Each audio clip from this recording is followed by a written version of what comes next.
There are two ways to read the scriptures.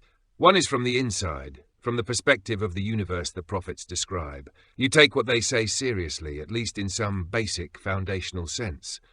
You might parse the meaning, look at nuance, consider parables, but you don't outright reject it.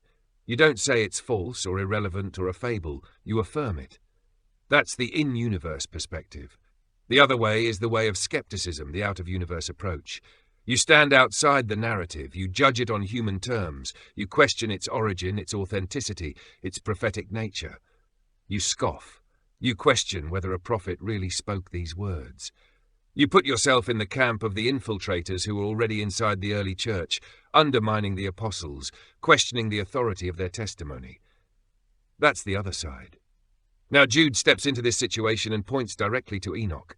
He calls him by name, identifies him as the seventh from Adam, the man who walked with God, taken by God.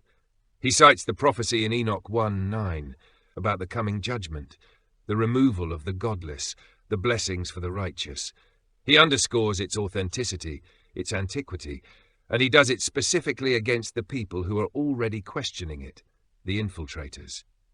These are not naive skeptics. They know the truth and are turning away from it. That's the severity here.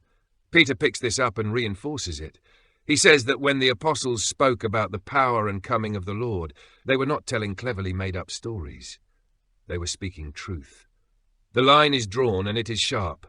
Either you affirm what the prophets and apostles are saying, or you fall into the same camp as those who reject it. That's the dividing line. There is no middle ground. You either stand with the apostles, with Jude and the authority he is affirming, or you are aligned with the infiltrators, the scoffers, the morally adrift. And Jude doesn't soften it. These infiltrators are described as wild waves foaming up their own shame, dogs returning to their vomit, swine wallowing in filth. These are harsh words. They are deliberate. They make the point unmistakable. Questioning the text is not a neutral act. It places you among those whom the text itself condemns. So, this is not a historical curiosity. This is a structural feature of the scripture.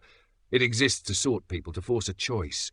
Stand with the in-universe perspective, affirm the prophecy, recognize Enoch as a true prophet, take the apostles seriously. You self-sort into the camp of the faithful. Negate it, question it, treat it as fable. You self-sort into the camp of those who reject it. It is that simple.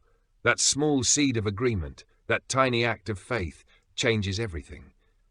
It exposes what has been obscured for 2,000 years. You get to decide. Which side are you on? Do you stand inside the universe the prophets describe, with the apostles and the faithful, or do you step outside and align yourself with the infiltrators, with those who know the truth and turn away? The line is clear. It is absolute. And your choice places you squarely on one side or the other.